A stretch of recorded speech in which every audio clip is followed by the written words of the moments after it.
Welcome back to the Tailosive Tech Podcast, ladies and gentlemen. Sorry I to keep lost you Drew. waiting.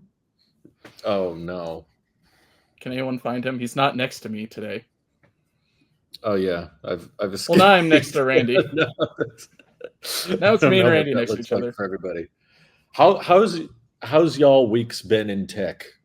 What's it been like? Can I just say my week in general? But okay, fine. We can include tech Sure. or whatever. My week, Start it's with been general. great. Thanks for asking. Good. I'm glad to hear that. It's been pretty busy, just dealing with tech issues. Oh But boy. otherwise, it's been, yeah. I've got a chainsaw that I get to clean off with some power wash, Clorox or whatever it is, Dawn or something like that. Not sponsored. So I think that's we the need a more new segment, just Mike's appliances. the fridge, by the way. Fridge is doing great. I knew that was Fridge is the coming. best thing ever Very for well. those that asked for the fridge. No, the fridge is not in that one episode that I think we either did on EV or tech. No, it's a different fridge because I own two fridges. But otherwise, I'm that rich and fancy, y'all. Cool. But no, That's I'm doing fun. well. How about you guys? Randy, anything new?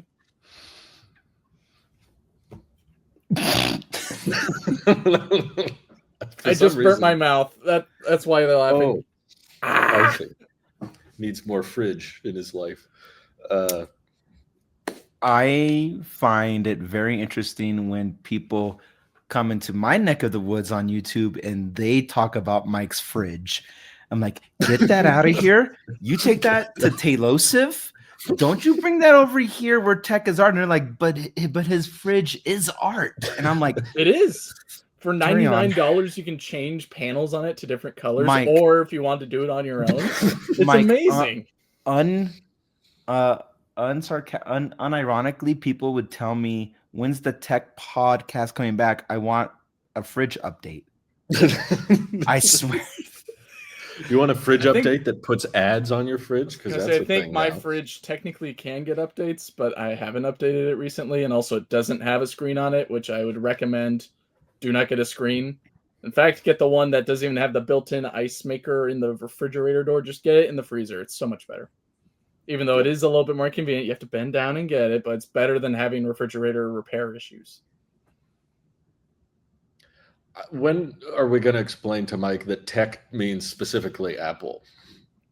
You guys need to rebrand this podcast. Yeah, this podcast this whole entire time has been the Tailosive Apple podcast, not tech.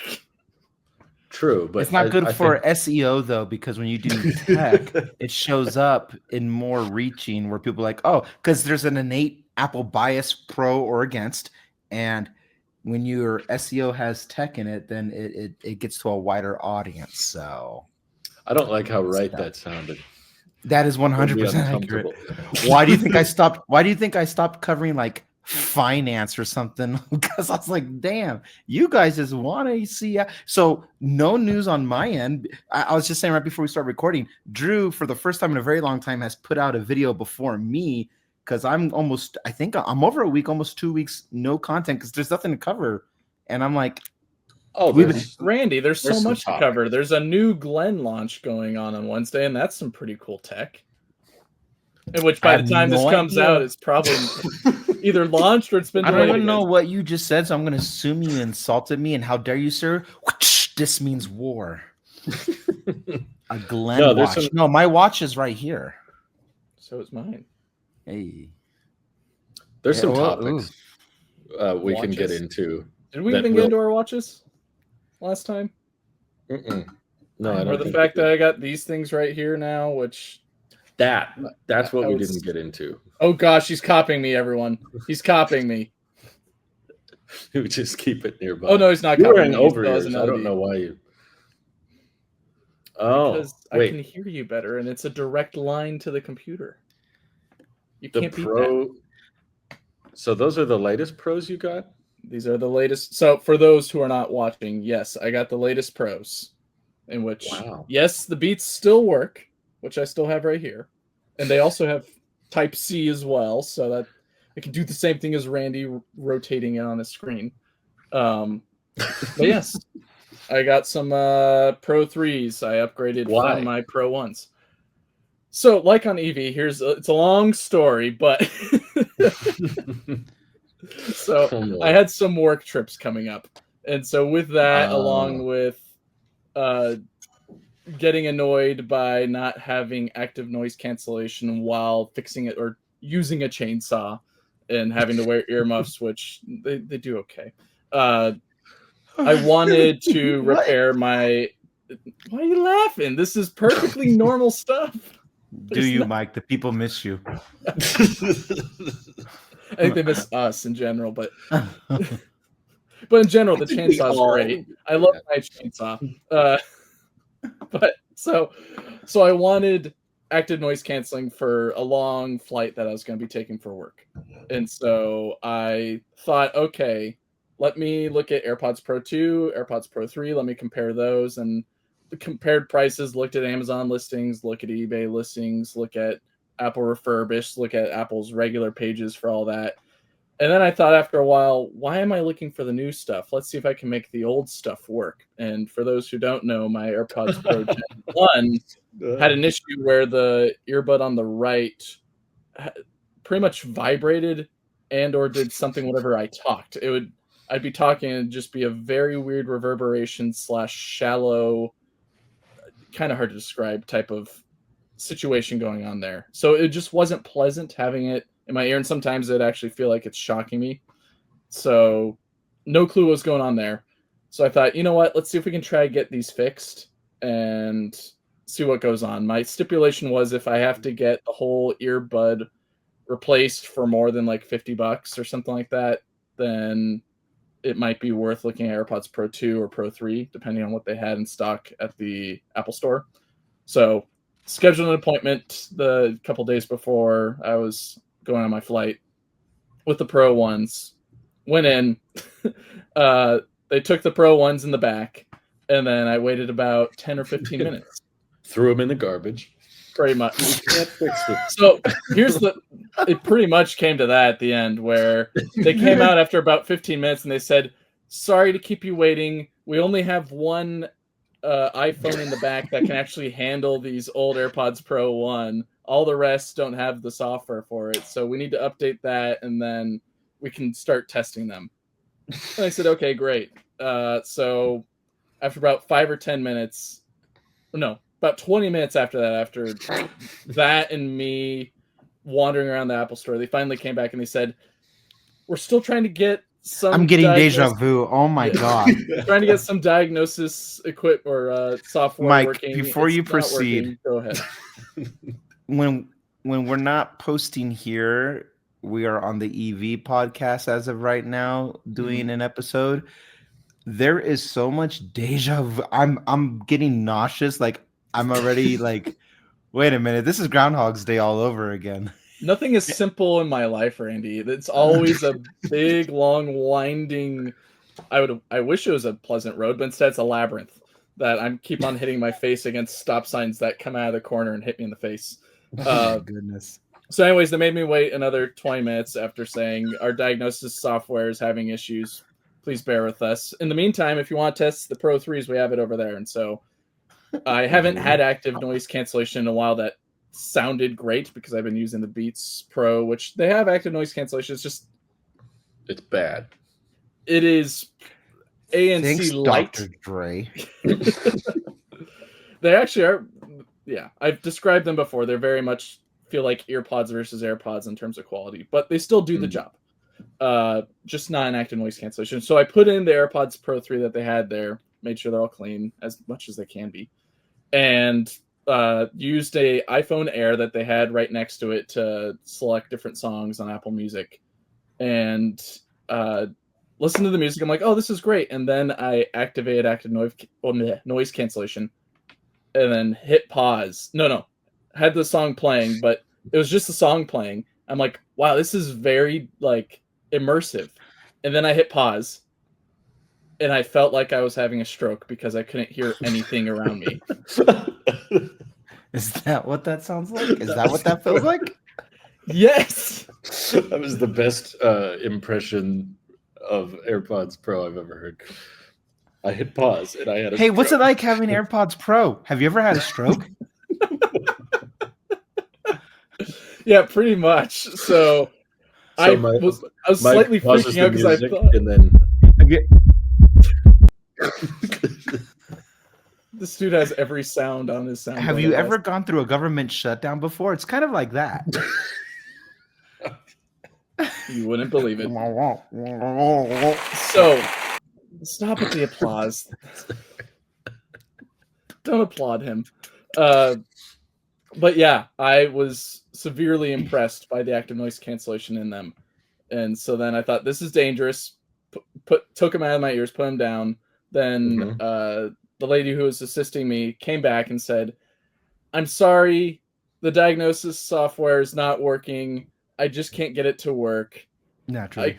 And even so, if we run the test, it's either going to say they're batting, or we're going to have to replace your earbud, or the repair is going to cost a bit too much anyways, in which we don't repair these. These are pretty much legacy at this point. So we're just going to replace it with a new earbud, which is going to cost $100. And so at that point, I thought, okay, $100 for one earpod for my AirPods Pro 1, or get the Pro 2, in which I need it by tomorrow since I'm leaving the next day. Or I could just buy the Pro 3, which are right in front of me in the Apple Store. Not the ones that, the demo ones. I don't want to buy the demo ones. I want fresh ones, of course. So thank you for clarifying that. Yeah. So I weighed the options there and thought, you know what? I've had those Pro 1s for a while. I tried to make them last as much as I could. And the lady that was helping me actually said something interesting, in which I appreciated her honesty at the same point. But her opinion was the Pro 1s were very much a kind of prototypey first step for Apple and the AirPods Pro. It was very much their first attempt at something that had very great quality and very great battery life in a small form factor that can provide active noise cancellation. And even before that, before I went there, I did have the left one working with active noise cancellation and plugged my right ear with my hand and then did a bunch of noises and all that. It still sounded decent. It's just, I did notice that the active noise cancellation of that compared to the 3 was unparalleled, unrivaled. Very much different tiers of improvement, in which I also watched a couple of videos from several tech YouTubers that were reviewing it, and they very much said the same thing of Pro 3s are very impressive. They just wish the battery life, I think, was a lot better. And then the other concern that they put out was the S's in, like, if I'm saying snake, the AirPods Pro 3 would, I guess in the software, and maybe that's an early build of the software, would emphasize the S noises a little bit too much to where it would hurt some people's ears, which was interesting. So that was my only worry going in. But I'm happy to say that I had about 10 hours of these on straight almost. Not straight, because of course you have to put them back in to charge because they don't last, I don't think, 10 hours. And didn't have a problem with any S noises or anything like that. Or anyone's Samsung, which was great. So yeah, I've been rocking them for about, I think, a month, maybe a month and a half now. And I'm enjoying them. The ear tips are, so they're different. I'm not going to open them up. Foam now, right? So they have a little foam tip, and then also they have a different shape, in which I don't know if you've caught this when you're at the store, Randy, or Drew, when you were reviewing them, but they no longer are like large diameter, small diameter, where they're on the same axis, right? The earbud is offset from the center of the ear pod, and so they fit a little bit differently in your ears, in which took a little bit of getting used to. And also I felt like in some cases when I was on the planes, it was either getting too good at the fit in my ear to where it made my equilibrium go a little bit off, and I felt slightly queasy. Maybe I can fix maybe I can fix that with the smaller buds, because maybe the regular size is just a little bit too large for my ear or something. I'm not too sure. there was just some weird thing going on where I felt a little bit queasy. And I wasn't like moving around. The plane wasn't going into any turbulence. I was going to say my head. that was the turbulence. Yeah, That's what it's queasy. I put on these AirPods and then my luggage flew all over the ceiling. The bass is that good. The When I bass put is on so these good. AirPods and you drop, 200 feet mid-flight, that's what it's like to chew 5 gum. Yeah. So, anyways, cool. I've been enjoying them. Having USB-C on it, I have noticed has been great. And even better, it now charges on the MagSafe puck and magnetizes as well, which it charges everything. Yeah, which is very. I thought it wasn't going to be used at all in my usage. I thought I was just going to plug it in, but it's actually been very handy just to put on the MagSafe Duo that I have, and it charges up. So yeah. I've been having a good time with them, and it's been a great upgrade. Great. I think it was worth it. I had those Pro ones for I think 4 or 5 years, and they lasted a decent amount of time. Wish they lasted longer. Wish Apple supported them longer, and also didn't charge $99 for a new bud. But whatever. I guess that's an incentive on me being an example of it. Very careful pricing to ensure that you just buy a new pair. Yeah. So I'm hoping that these last more or a lot longer than the first gen. I want to use these well into 2030. But I've been enjoying them. Individual pod battery is longer, so that should support the idea that they last longer themselves, because even less with degradation. Yeah. And that was the other thing that I had a problem with the Gen 1s is that I always felt like I was putting one bud in or the other. Like I was shifting from right to left many times at work, but felt like it was a chore or like a side task that I was doing at work, which was switching earbuds. They always felt like they were running out of power. So these, of course, have less cycle count and also have longer battery life, so it should reduce the cycle count over time. It'll be less frequent. So I'm looking forward to seeing how well they last. And already the case looks like it's scratched up to bits. And I've only had it for about a month. So, it's a case. It's a plastic case. Those case people are weird to me. Like, I don't like the scratches. I'm like, don't stare at it. It's not a screen. It's not Put the stickers on it. Yeah. No. Don't do that. Yeah. No. I tried out the Pro 3s and they changed the shape and the foam and everything, and it was perfect. It was the best fitting pair of AirPods I'd ever tried. It's like, this is amazing. These are flawless. The sound quality is great. I would like to start a return, please. True, you can easily afford. I will wait till it's on sale.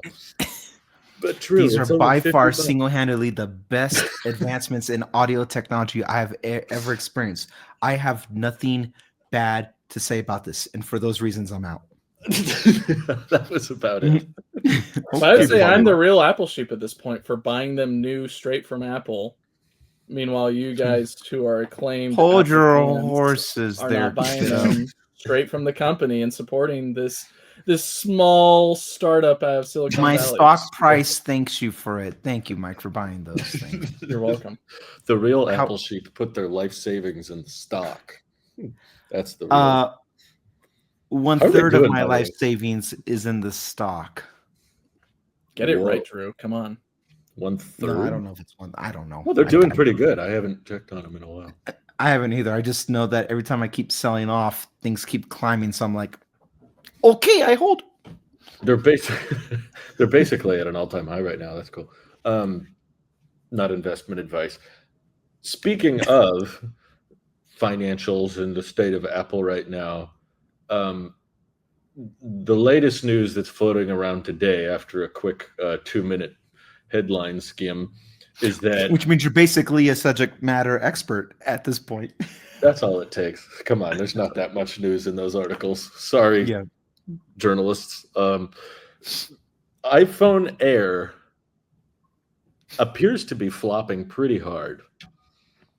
Well, stop throwing it on the ground.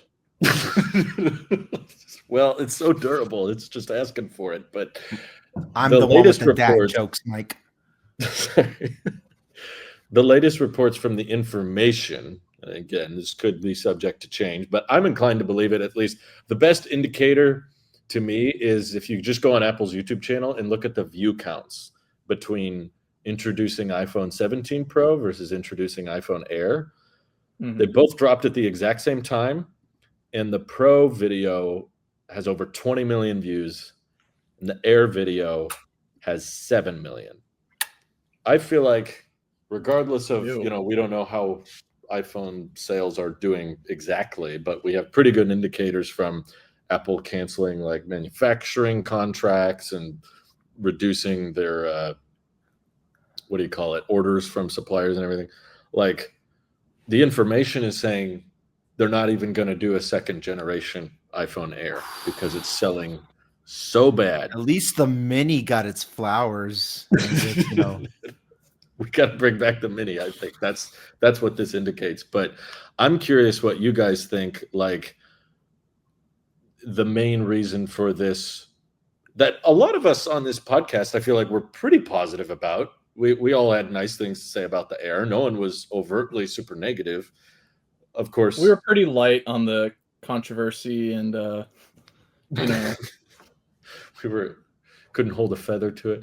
But like, what do you think is the main issue? Is this a price issue? Is it a feature issue?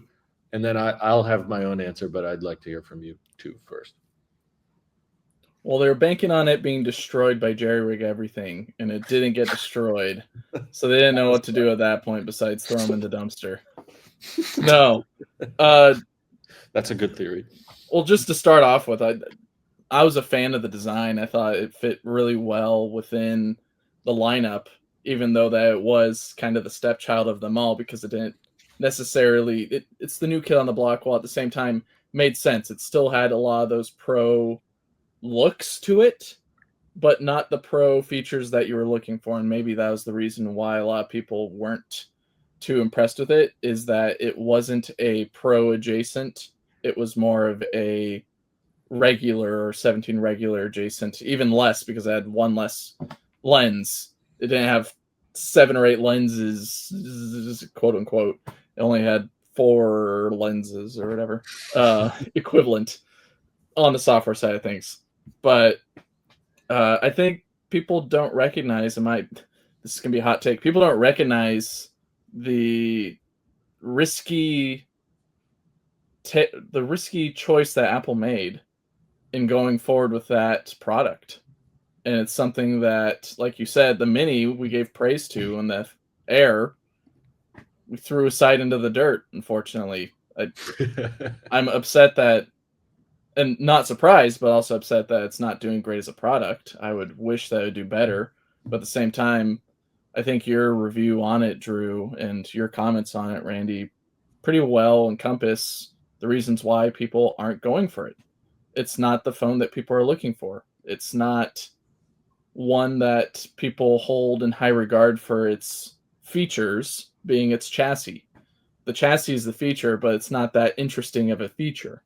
Where the Pro is something familiar and also has utility, and the regular 17 costs less and has more lenses and still has that capability that they're looking for without having to starve on battery life, in which kind of supports what I originally said in the first place, which is this is a test product, not for consumers to like, but for them to see whether they can make it and move forward with something like a Fold, or like what you highlighted also, Randy, is miniaturizing that technology for glasses or any other micro level, or not micro, but compact designs that you can fit into something like glasses or something else that I can't think of right now as an accessory either to the iPhone or a standalone device. Fair. Good answer. What do you think, Randy?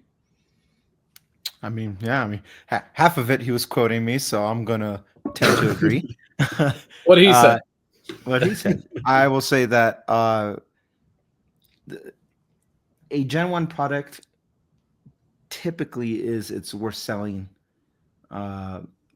generation before future iterations. Apple Watch didn't get popular until the Series 2, and they fixed all the speed performances.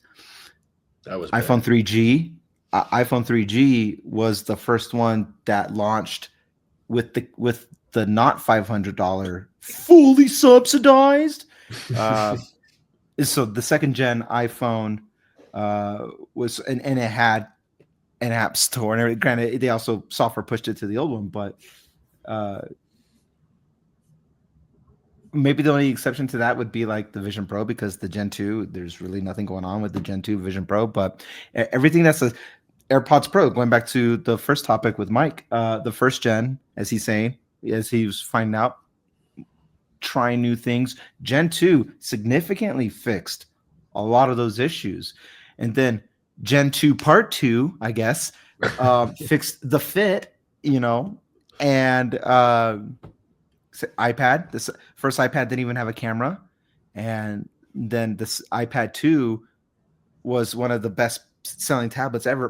That was my wife's first tablet, and she got the iPad 2. Actually, I still got that. Yeah, it's off frame, but I'm not going to get it. But every second generation, so the first MacBook Air was so expensive and less compromised, and more compromised, less features and everything in there. It wasn't until the second and third and fourth that they put out later where it became the best-selling notebook out of all of them. You see this so many times when it comes to consumer tech, and specifically in Apple's timeline, their history of products. I think specifically, even let's go way, way, way back, iPod. The first iPod, cool, but it wasn't until the second generation where they had the iPod Mini and then later iPod Nano that those ones were the best. And the iPod Shuffle, because it was $99. The first gen is just to get your feet in the water. You're not in swimming at this point. You're still on the steps. So we saw it with iPhone Mini and iPhone Plus. Everything they're just throwing spaghetti at the wall to see what's going to stick. Pretty messy. There may or may not be an Air 2, but the thing is, the problems that people had with the Mini got addressed in the second iteration. The problems that people are having with the Air can very well be addressed with the second generation, because when people look on paper, whether they go to a store or not, and I acknowledge that some people don't have access to Apple stores, and maybe Best Buy or Target doesn't give you the experience that you're trying to feel for it, and maybe you don't go to the iPhone Air and the yeah. Oh my goodness. Thing. Yeah. Even if you go to carrier stores, yeah, right. You go to any carrier and it's like that too. So I think the only one that gives you a closer true demo experience is like at Costco or something, I believe. But I think the problem with that, Randy, is that Drew quoted the information stating that they were putting Air on hold, and those supply chains then aren't going to be moving forward for the foreseeable future. As they're holding production. The production is being halted. It's too soon. There is no Air 2 yet. There's no iPhone 18 yet. Now, all that stuff, we are not even in the holiday season of product launch for this year's. All that You're talking about actual 18s being made. Designs, even let alone specs and what's going to go in on the logic board. I think the design's there. It's just finalization of what finally goes in. We have an idea. There's a safe way that people approach it, but things are always, when you look at every leak from Gurman down to I almost said a curse word, down to leakers, from Gurman down to Frank Fake Tech, that when you look at their renders, high valued renders, when you look at it from 11 months out till launch, they still change. They changed the first time we were hearing about the camera array for the 3 camera. That changed enough times. And that's when I was following what's his name, Everything Apple Pro. And so many times we see things that have changed. The SE4, which became 16E, changed at least 3 times. And the iPhone Air changed at least 3 times that I was tracking live time. It changed. Things are always up for change. Now, when it comes to iterations and next generations like Gen 2, Gen 3, we're more likely to be like, okay, they're going to kind of stay on brand. But even then, there's always something from the 13 to the 14. What was the biggest change?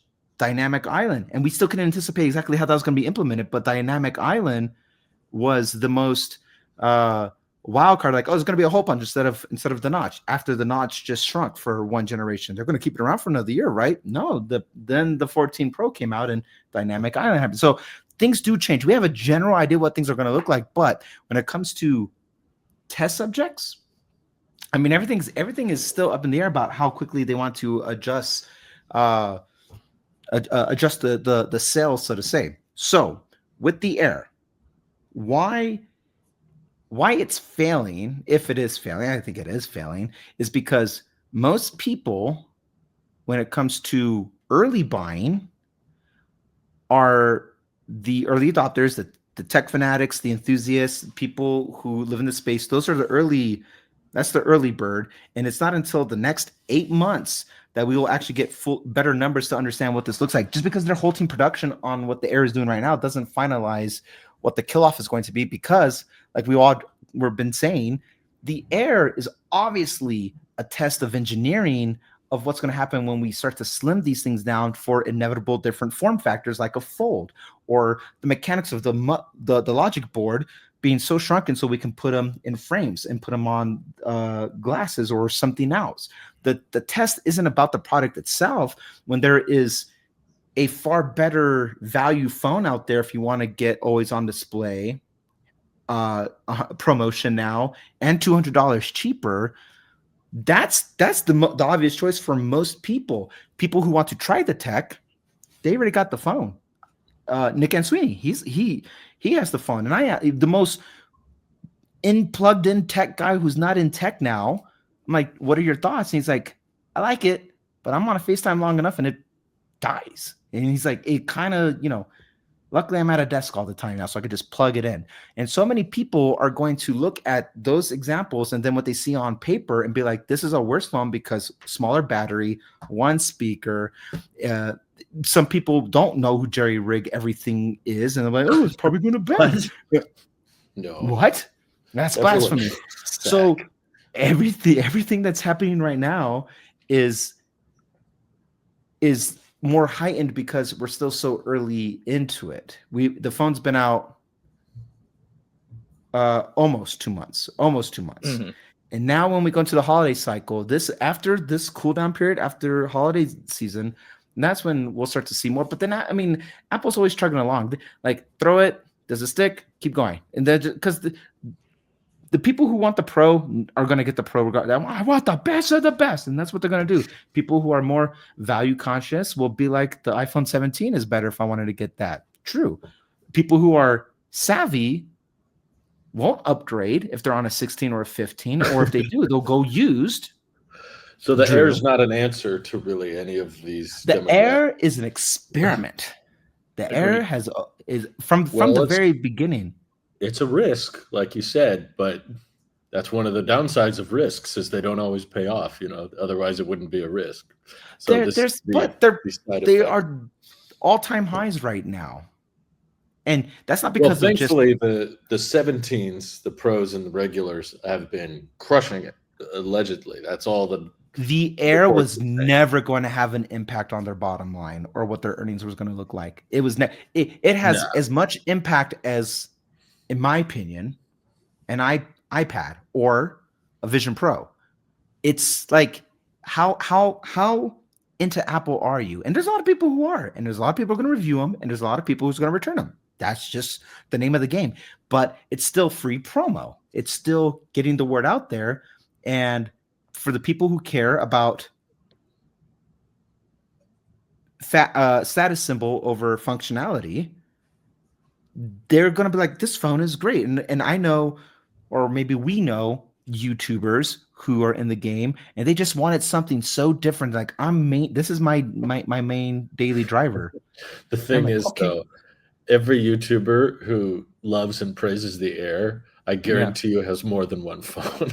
That's the point, right? Daily driver, they're all like, wow, this is great. I will say, though, you were criticizing the cases, Drew, over like these loops on the corners or whatever, because Apple's selling the strap thing that goes into there that you can I'll take your word for it. I've seen it actually so many times in the last month and a half or two. Really? In which maybe this is the whole who is this? I forget what effect that is or whatever. I've seen it so many times when I'm at Safeway, when I'm which Safeway? I want to see this. I don't believe it. Show me which Safeway. Show me which exact Safeway you're going to. Show me that farm. In which, to be fair, I live in the Bay Area, so tech-savvy people are going to be tech-savvy and do weird things with their tech. I don't find that tech-savvy, but I will say my answer is I think it is a status symbol thing, but I don't think the masses are buying iPhone Airs out of status. Maybe some tech YouTubers are, but I think, and I will say this because I feel comfortable that some of the people I know are not watching this, but there are people out there who buy the Pros who absolutely have no need to buy the Pros. And I think... Why are you targeting me? It's this... Because you're not going to watch this, Mike. Oh, you're right. God knows I'm not watching this. He's talking about both of us. I'm not gonna watch it. How badly did I need? How badly did I need? If you're watching 48 pixel, anyway, go ahead. No, you guys actually have legitimate use cases. All jokes aside, I've seen you. If I didn't take that many photos, I would have gone for the Air. To be honest, I love the design of the Air. Yeah. The fact that I'm trying to pivot away from technology as a whole, the Air makes total sense because the battery life isn't that much. So I'm still in it. I haven't I have no Instagram. I remember that phase. Another pair of AirPods, so you could stay plugged in for longer. Like everyone just has to hold it up every time. No, I had that phase too, but I just think it's this. This is the status symbol. When people see an iPhone and it doesn't have the 3 lenses, they're like, "What's wrong with you? You didn't get." To be fair, I've only owned. He's got the cheap phone, and I know so many years now. 5 years, 6 years, 6 so years. Many of these Pro iPhones, those telephoto lenses are never activated ever. They never. Yeah, that's true. That's very. And they're out there purely because, well, it's the best one. Give me the best of the best one. And relatively speaking, if we talk about the cost of living, talk about what people spend on food, what people spend on housing, and all that. iPhone 17 Pro Max versus an Air, it's a very small piece of that cost of living, and yet it controls so much of our life. It's like wherever you go, hours go, and hours a day. It's with you. It's your boarding pass. It's your wallet. It's your camera. It's your internet browser. It's your communicate. It's so much that to people seeing the cross shop of like, well, should I spend $1,000 or should I spend $1,200? I'll spend $1,200. Yeah, it's like in the grand scheme of things of what most people make versus what, I'm not saying everybody should buy a Pro Max because there's definitely circumstances where you don't need it, but I understand why a lot of people come to that conclusion because they don't want to have to think or end up 3 months later and go, oh shoot, why did I get this phone? Now I get the worst shot, or now I get the worst battery. So they don't want to have to think about this again. So that's why they just get the best of the best over and over again, which is why I'm not shocked that the Pro Max is still like the best seller, and the Air doesn't really fit into any particular demographic other than YouTubers, I guess. If people who come to us are seeking guidance on what to buy, I already have a buying guide based off of people who are more into tech than just like what I would recommend to IRL friends and family or strangers even. So because of that, like they already came to us, and I do get these questions all the time now. My advice, and I'm not even saying the one you can buy from Apple directly, 17. It could be a 16 or whatever. But my advice is that if you only use your phone, it does make sense to have a Pro Max as your main computer for everything because of the battery, because of message input and all this. If that is your thing and you want to have the best of the best because that's the only computer you have on you, I can see that. I still wouldn't do it, but I can understand that. But for people who have like, do you have other Apple products that is not AirPods or an Apple Watch that are standalone products with standalone OSs like a Mac, like an iPad, like anything else? And if you do, then it's gonna be skewed a little bit depending on what those use cases are. But I mean, I'm preaching to the choir here, but you guys know that I would say get the base model. I went so long with it that I feel literally spoiled with the amount of battery that I have happening on this thing, where I'm like, oh my God. But I can appreciate it and understand that, like, there is some things that are still a bit overkill, but then there's other things that I'm loving. What blows my mind is that, like, if a creator says, hey Randy, what should I get? What kind of content are you making? Because if you're doing TikToks and shorts and reels and stuff like that, get a base, because all the front cameras, no matter what the generation is all the same. Just get the cheapest one that you can get, because you're going to be for using a guy who's camera. now on TikTok, why didn't you get the base one? You know my answer. Okay, fine. I'll cut it off there. We know where that's going. I'm just triggering Randy right now. You know my answer. You love answer. to poke. You're a poker. Okay. But when it comes to the Air, where I'm getting at with the Air, I genuinely can't recommend that phone unless you are strictly bored and you have the money and you're a fanatic, because that's what that phone is meant as a Gen 1 product. There's nothing proprietary about that phone that makes it a better experience than I want something new. And if somebody tells me that, I'm going to be like, okay, then you can get that new one then and have fun for the next 12 months. And then watch how you're probably going to upgrade from that phone, because like the battery's not getting me through. I kind of miss having the ultra wide or the farther zoom.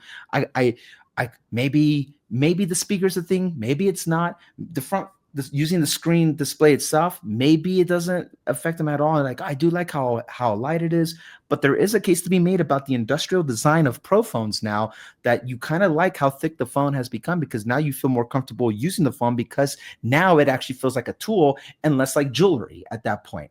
And if that's you, you already know that's you, as opposed to somebody's like, well, I think I'm bored and I kind of got the money. I don't really care. It's all my mom's plan. But then do what you got to do. You already know. But I can't in good conscience recommend that when there's other things that are out there.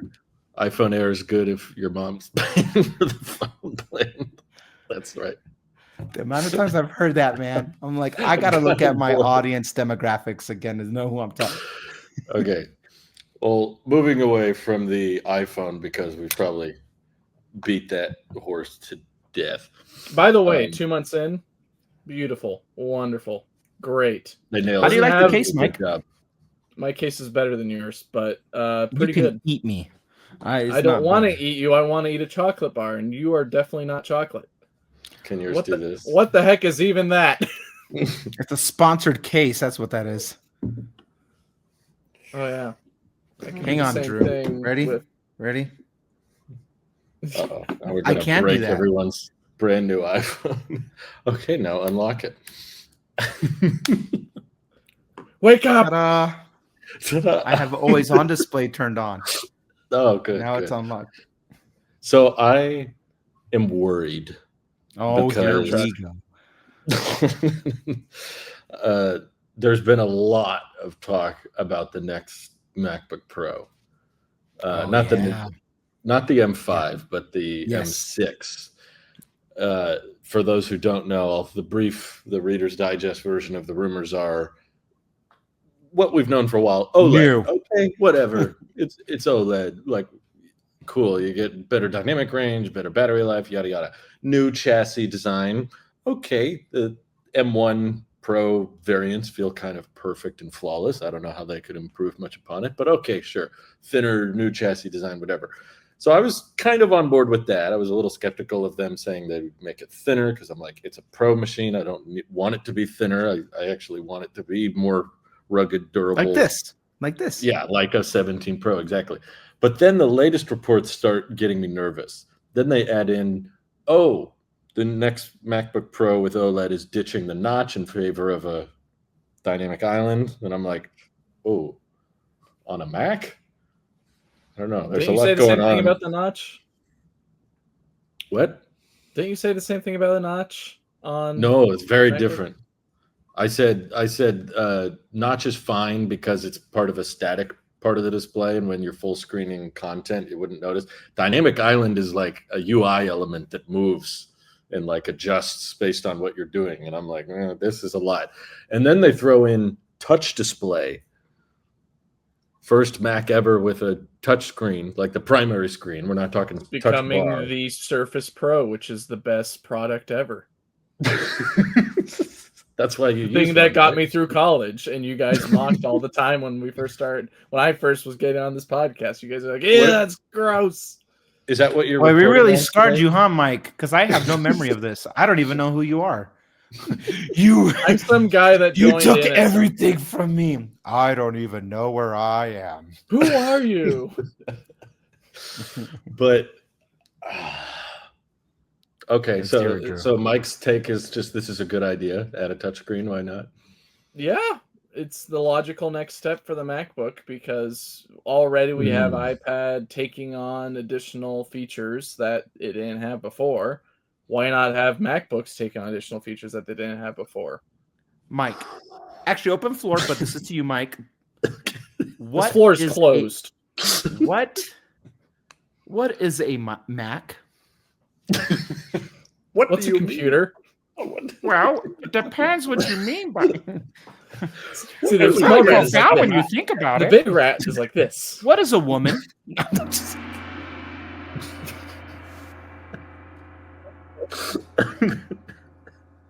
Well, okay, is a very beautiful device in which I subscribe to Nick's imagination and or outlook on sleek, beautiful design. I don't really like the touch bar motif that they had back in the day, but with my Air, it's got the function keys, it's got a keyboard, it's got a trackpad, it's compact, so that way I can keep it in small folios, well not folio, because you're describing this thing a right laptop. Here. Yes. Well, what is a Mac? So depends, of course, what Mac we're talking about. In this case, we're talking about a MacBook, right? Okay. So it has to be portable. It has to be able to do multiple things. My buddy's laptop back from 2014 had touch capability, and that was on old, I think, Asus or Dell computing. It has to be portable and do multiple things. You're describing an iPad. Yes, but the Mac has more capability. What is a Mac? A Mac has more capability and more processing power than an iPad. It's able to use a lot more things than what the iPad is because the iPad is gated from a lot of it until recently, where it got at least some additional use cases brought to it thanks to Apple finally realizing that we can do a lot more with this thing and it's not going to cannibalize other things. Steve Jobs said this very same thing, is that you have to avoid the thought process of cannibalism of products against products in your own umbrella of what you're offering. It's okay to have things that cannibalize other things. It's more of what you offer with that product and what people's use cases are with that product that you can cater to. Your engineer brain is always on, isn't it? You can't just like... I'm using the words of a guy that you both admire and also find to be a very scary guy, but two, also providing utility, in which you keep on bringing up the utility of your phone and the ruggedness and the capability of it and the capability of the iPad. Makes total sense that all that same thinking can be applied to a MacBook. I'm going to try it again. Drew, what is a Mac? Laptop. He didn't get the answer that he wanted at me. No, I was going to say Steve Jobs was the most anti-Mac touch display Apple employee in history. So that's sure, but Randy also mentioned he was alluding to cannibalism of iPad versus Mac. That's not my. That's not what I'm alluding to. Okay, that's fine. I assumed. What happens when you assume, Mike? I'm stuck in the mud, eating Mac mud OS. patties. Mac OS is what. Mike OS? No. Mike OS? Ugh. Continue. I interjected, Drew. Yes, please continue, Drew. No, it's like what separates a MacBook from all other laptops. Other laptops have keyboards and trackpads, speakers, displays. Other laptops can do more than iPads can. It's not like any computer that's more capable than an iPad is a Mac. It's like the software. That's what makes it unique, is the operating system. That's what you don't get on anything that's not a Mac. Mm-hmm.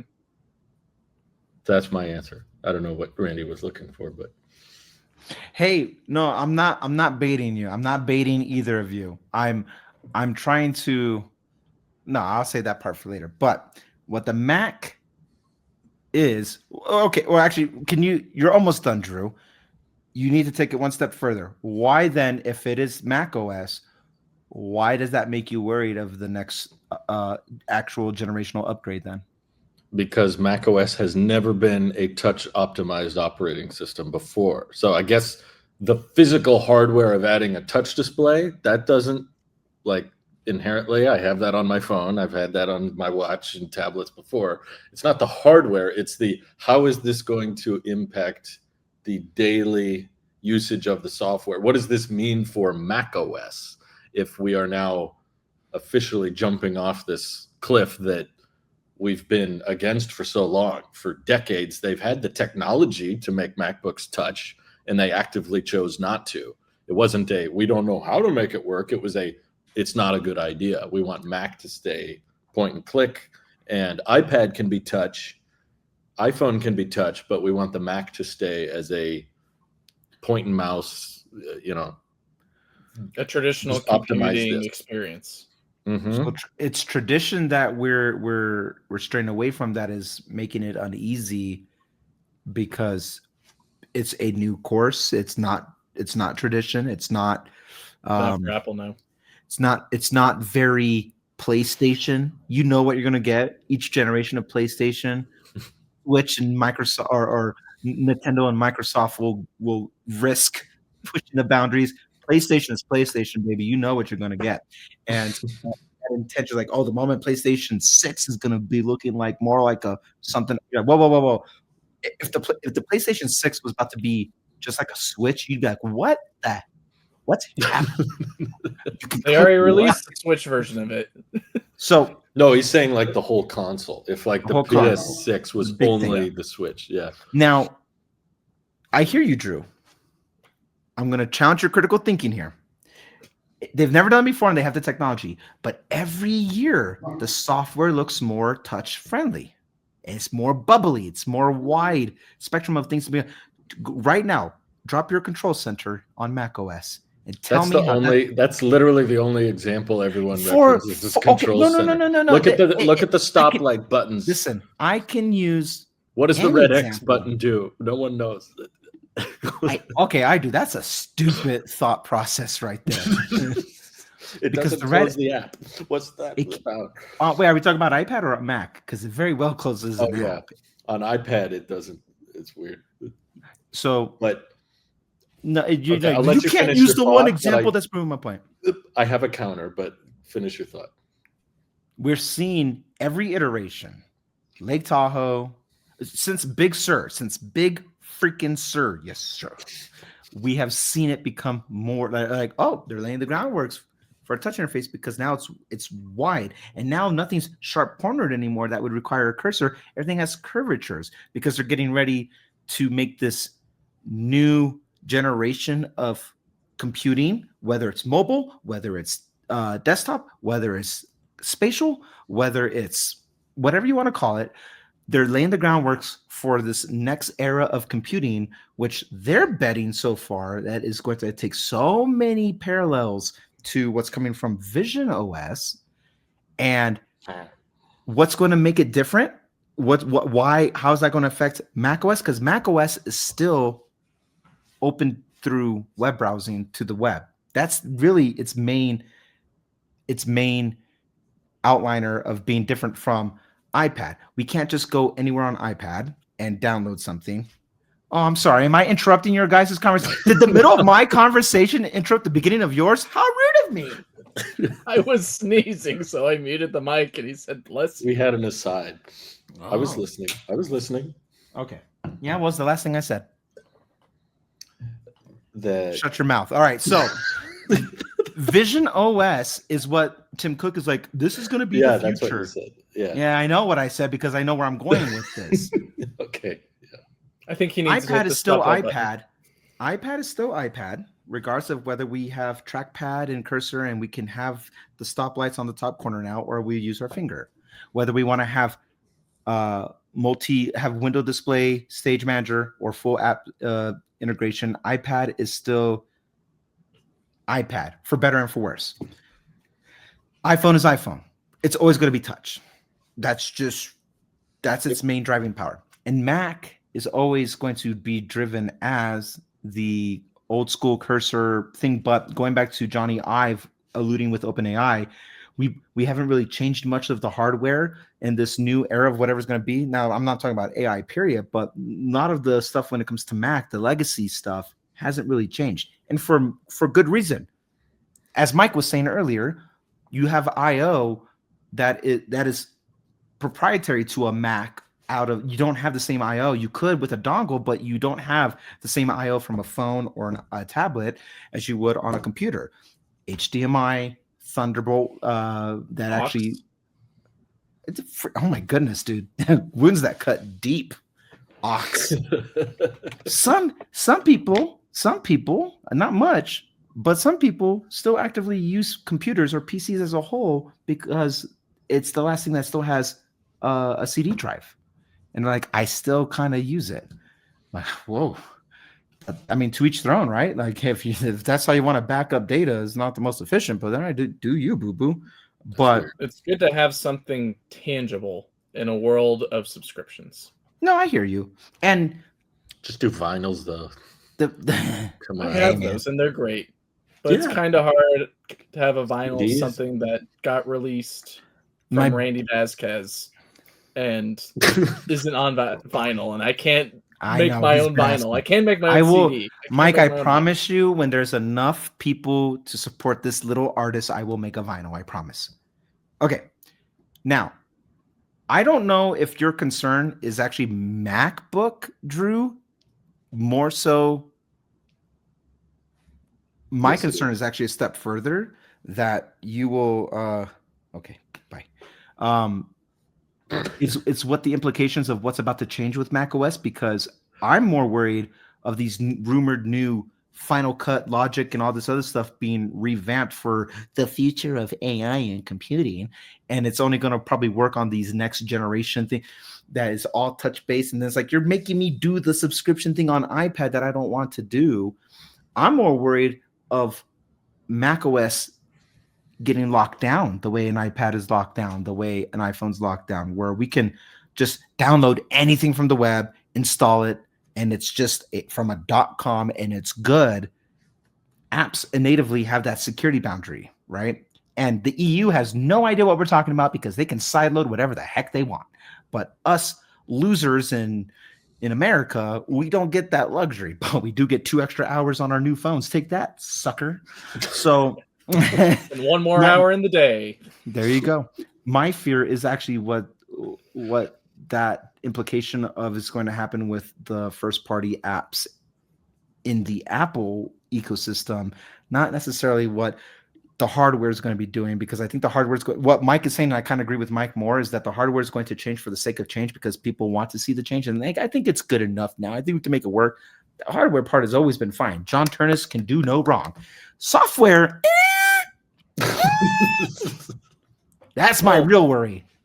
What's your worry in this whole shift to potentially a dynamic island on the screen, Drew, for macOS? Well, that's just one part of it, but yeah, the bigger overlining thing of, again, a touchscreen Mac has never been a hardware challenge. That's never been a debate. That was even possible when Jobs was around. And they talked about it. They demoed it. They said on stage that they made MacBooks with touchscreens. And Steve's answer was, they made great demo, but ultimately it's not the primary user input. People get tired of using it, and then they just go back to using the mouse, and it just adds all this fingerprint. Mm-hmm. But my biggest issue is that I think it's eliminating a platform optimization option. So like, this is not a trick question, but why do you think the menu options and the way we navigate windows and menu bars, and even down to like Final Cut for iPad versus Final Cut for Mac. Like, I'm not talking about pricing. Ignore the pricing for a second. Just between those two, the capabilities and the way you navigate them are fundamentally different, because one is meant to be touch friendly, one is meant to be keyboard and mouse friendly. And the issue I have with touch coming to the Mac is that means that we are now moving to a future where everything has to be touch optimized, even if it's a device that doesn't necessarily require it. It's like my thought process is, if you want to have a hybrid device, like a device where I can use a mouse, use a keyboard, and a touchscreen, that's the iPad. That's been doing that for a while now. That should be the hybrid OS that's like some iPhone DNA, some Mac DNA, intermixed and kind of unique with the pencil, and has some exclusive things that neither platform has. That's fine if they want to explore that and you want to keep it a bit more locked down, you want to keep it a bit more contained and controlled than the Mac. I'm okay with that. But then you have the option of like, okay, if I prefer having the mouse only optimized experience where menu options can be a lot smaller, controls can be a lot more precise, and Final Cut can be a lot more diverse in Pro applications. Same reason they have different versions of Logic and Xcode on the Mac, but Swift Playgrounds on the iPad. And I feel like moving towards more of a hybrid where it's, well, now you can do keyboard, mouse, and touch. Like, we already have a hybrid. So now we're just going to have two hybrid operating systems. But Drew, how is this different than your stance for the last 3, 4, 5, 7 years where you said bring macOS to the iPad? You are. It's just the hardware. Because that's an option. Because the idea was not to replace iPad OS. It was, if the iPad has all of the necessary hardware to do what a Mac can do as far as software is concerned, it should have that ability, in my opinion. And I've given up on that. I've accepted it's not happening. Oh, you're talking about like a boot camp style. You load a whole different OS. Yeah, you go into settings. It doesn't have to be something grandma will accidentally turn on. The Intel days are done, Drew. You got to let it die. I know. I've given up on that. I know it's not happening. That's why I don't own an iPad. But I don't want my MacBook to become an iPad and then become more. I don't think it's going to become an iPad. I think the way that Randy framed it was the way that I see it as well. It's an option that people can utilize. Yeah, it's not going to be the most optimized, efficient, whatever version of macOS it's going to be next if they continue with naming things after places in California. But it's offering that capability for those that want that. I can easily see pretty much they take what Final Cut and Logic is on the iPad and move that type of interface to MacBooks that offer that touch capability, where you can have that, but now you've got a little bit more size and spacing and performance and capability with a MacBook to utilize a lot of those features with AI or whatever else. But I don't think it's going to be the end of, like, I can imagine, of course, someone buys a Mac Mini and it's like, oh, you can't use this feature because you need to be able to touch, but you only have the studio display. So you can't.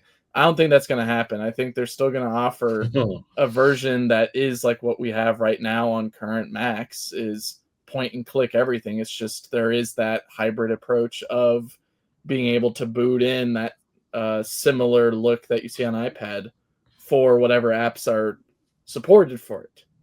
But at the same time, I get the worry for it.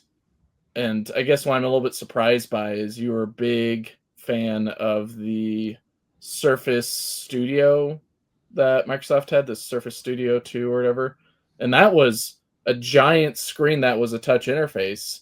And you had a dial mouse that you could do stuff with on it. And you were a big supporter of that, and which is maybe why I'm a bit confused with your concern. It's the option of doing both. Like I suggested that many years ago, like iMac Studio should exist where you could have a giant touchscreen. But the idea is, like, when you want it to be touch optimized, it can run iPad apps and it can do that. But if you want just full Mac mode, you have that option of leaving things as point and click and mouse only, and that's a different kind of layout. You design UIs differently, you design buttons and sliders differently. It's kind of the concern of like the Windows 7 to Windows 8 jump, is like so much of user interface has to be redesigned when you introduce touch, that it concerns me that you're like messing with something that's not broken, that's like working really well. And particularly with the bumpiness of software lately at Apple, it's, again, I have no doubts of the hardware team. Turnus has crushed it, and I'm sure the OLED will be fantastic, and I'm sure the new design will still have good thermals and good battery life. Like that, I'm not worried about. But messing with something that hasn't been messed with on as far as Mac OS is concerned is like, is this a risk we should be taking right now? Because it's kind of hard to pull back, and that's kind of how I'm feeling with iOS 26 right now. Yeah. Well, one last rebuttal to it. As I said before, I was one who used the Surface Pro, whatever it was, 5. I saw that for so many years, and it was a fantastic product in my opinion. I enjoyed it very much. It had its issues at the end, and that was Windows-based issues, but to go between tablet mode and laptop mode when I was doing my college courses was invaluable, especially using OneNote. I was able to use it like a pen and paper device when I'm taking notes for complex equations that I'm learning in thermodynamics. But when it comes to, oh, by the way, you should memorize, or like, here's the few laws of thermodynamics or some other thing that is much easier to type out rather than write out, I would then easily just flip it over and then type, and it went from tablet mode to desktop mode or whatever, nearly seamlessly. Of course, it was still a new product, and there was some bugs with it. Sometimes it wouldn't get out of tablet mode, but then it would bring up the virtual. It is. I was about to say it is Windows. It did have its issues, but what I'm getting at is that Apple is dedicated to quality. Granted, there are those worries with Tahoe and Mac OS in general right now, and even your concerns as well with iOS having its issues as well. So there is that concern, not just with Mac OS, but the rest of the ecosystem and software not being as quality as we've expected in the past. But it's either you're dialing in quality constantly and you're not really offering anything new, or you're expanding the boundaries of a product and offering something that people have been looking for and have been asking for. Granted, it's not a majority, but it's something that people have gotten used to over time. And I'm personally curious about where it goes with the Mac OS offering that type of capability. I just think it's redundant because every experience you described at the Surface Pro, which, don't get me wrong, is a great product, and I understand the use case of like the note taking and the typing and the desktop experience. I just think that's what iPad should be. I don't think we need two different. But to Randy's credit as well, you don't get the same I/O with that iPad without bringing in a dongle. And I don't want to have a dongle I have to plug into my iPad when I'm trying to take notes. Yes, but that's an iPad problem. I don't see that as a Mac software problem, because like then you get into it. It's basically like, do we need a Surface Pro and a Surface Surface Book? Surface Book, yes, exactly. Is that the one that detaches? No, Surface Pro detached. Surface Book had where the hinges on your MacBook. It detached though. It did. I remember. No, it bent all the way around. So it was a joint that went 180 degrees.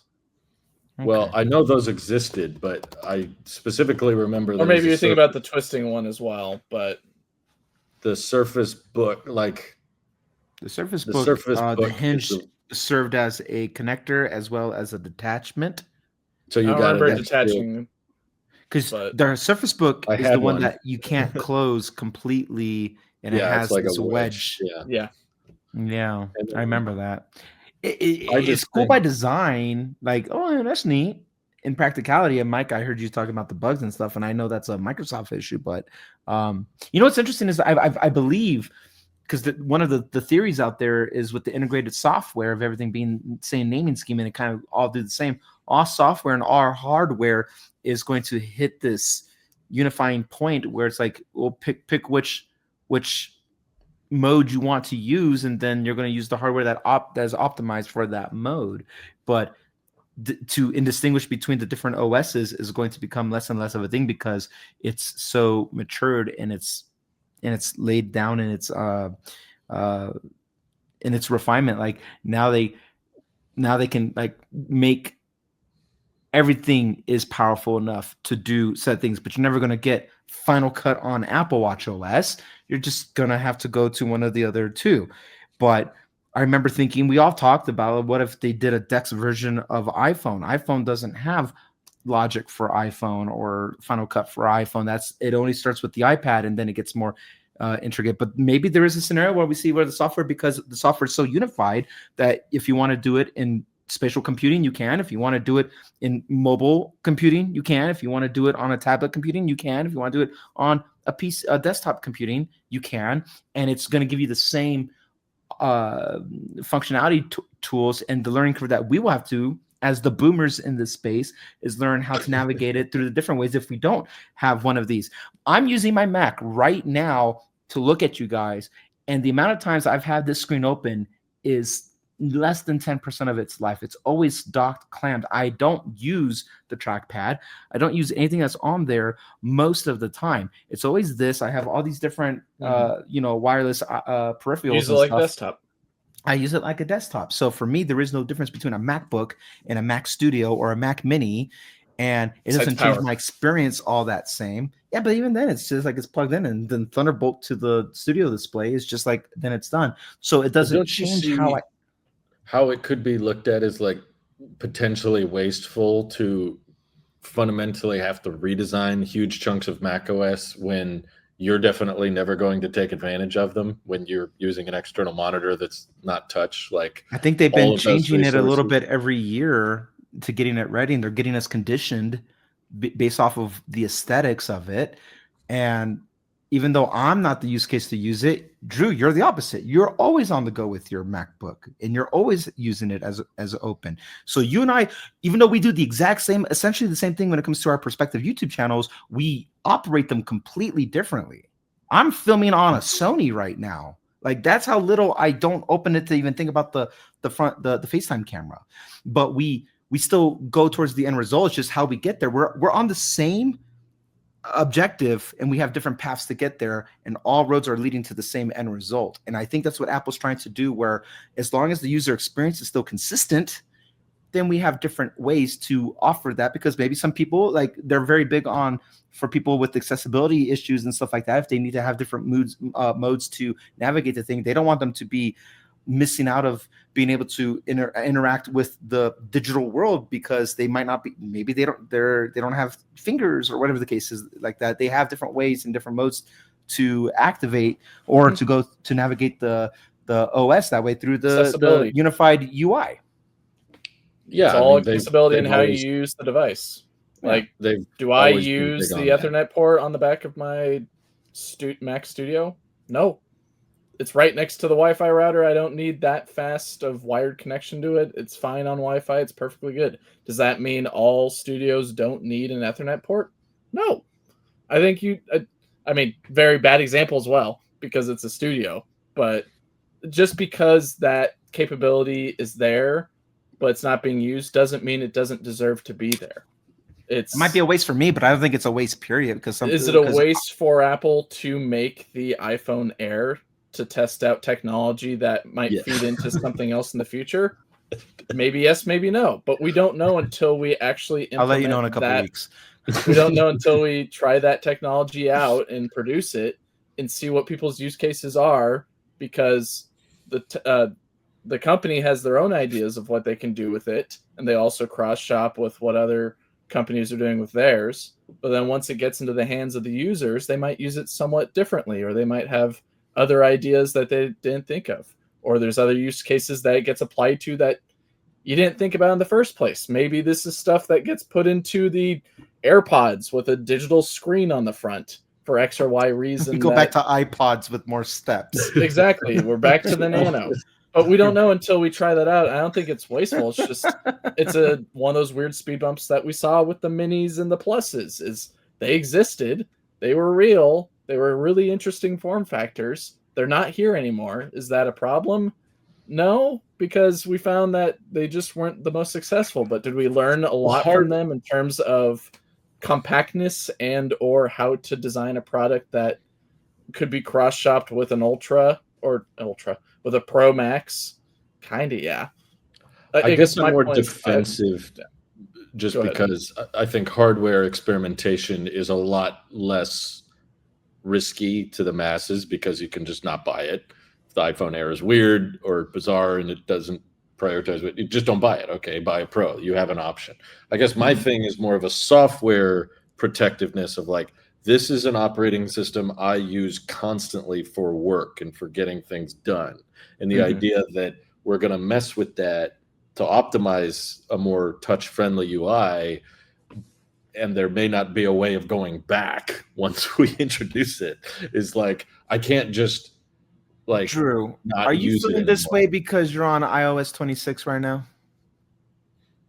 That's part of it, is like realizing. When were you going to tell us? Today, probably. We're running out of time, but the hardware Okay, Matt Damon. debate's very different because, like I said, if you have the choice between iPhone Air, if you want the thin and light and cool one, but if you want the more industrial, functional, optimized battery life camera, you can choose the 17 Pro Max. There you go. But with these software designs and UIs, we don't really get that choice. It's just kind of like either forward or you put your foot down and try not to update as long as possible, and then apps get out of date, and then the things stop working. And you have to update anyway. I would disagree only because a computer, they're still making computers that don't have that capability. You're not going to see a Mini that's hooked up to a display that's third-party display, and it just... No, but it might run software that is optimized for touch.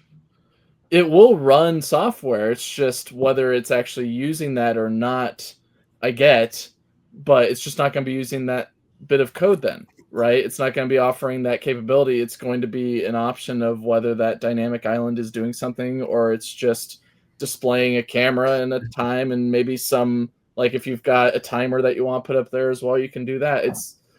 I get it. I get that there is that fear, but I don't think the Mac OS that we know now is going to be left in, or I guess the classic computer experience that we are familiar with is going away. I think that's still sticking around. It's just this is a extra tool or enhancement that you can try out. And even so, like with like the Air or whatever, I know it's hardware and it's still running the same software as the rest of the iPhones. It's something that people can try out, but that doesn't mean that they have to live with it. It doesn't mean it's going to stick around. It could go away due to the unpopularity of that software. And it just becomes something like the Touch Bar, where it was a thing, but they're no longer supporting it anymore, and or it's archaic software that is just there for X or Y reason, but they moved on to something else. I think it's a really cool idea that they're pursuing something that is out of the norm of the Mac, but I don't think it's going to threaten the user experience to where you can't use a computer without getting a touch screen or at least like a trackpad that has that touch screen like feel to it. I feel like I don't think it'll get to the point where like you can't use it, but it'll just be like compromised for the sake of. I don't think they're going to go all in on it. I think it's going to be something that they'll market, but I don't think it's going to take over the whole experience because that would make a lot of customers angry and they would then move on to PCs. If they got iPad OS right with making it feel more Mac OS, I have to trust they're going to get Mac OS right to make it feel more iPad OS. I have very little. It's not a good experience. What you don't want is the limitations of iPad OS. Yes, not the input. And that's what Mike is saying is that you're always going to, because even on Mac OS, I compare the same mouse and work just as iPad as ever. I don't think we're going to get the limitations of iPad. That's why the iPad's the iPad. I think that it's cemented its place as the best widescreen, screen real estate, portable consumer device, and people who want to code, people who create, people who want to whatever, will have Mac OS to help them do that more efficiently, whether you want to use your finger, a mouse, or a trackpad. Okay.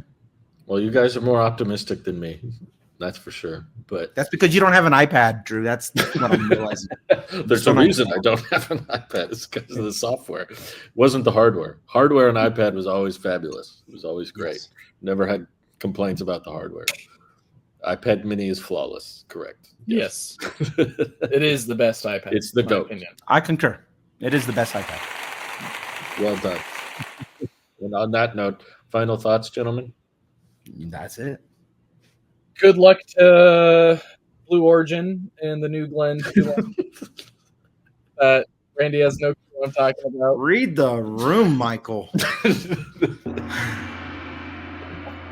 Play the gong. Beautiful. This isn't the Gong Show with. That's how I'm going to end every episode now. Read the room, Michael. I thought you were going to end it with "My wife wants me to be quiet." She did text me. She said, "Bring up an iPad charger." Out of all the chargers, she needs the iPad charger. I'm like, "What's different because from our iPad battery sucks."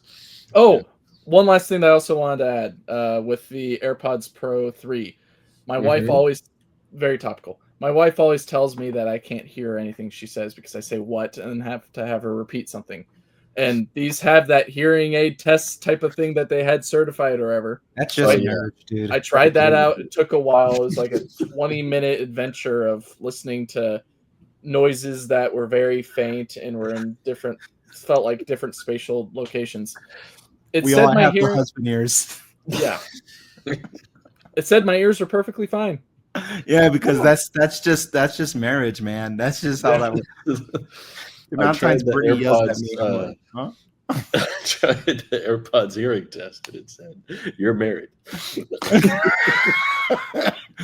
Oh my God, I'm so sorry.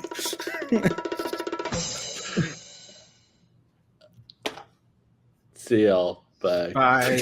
It's awful.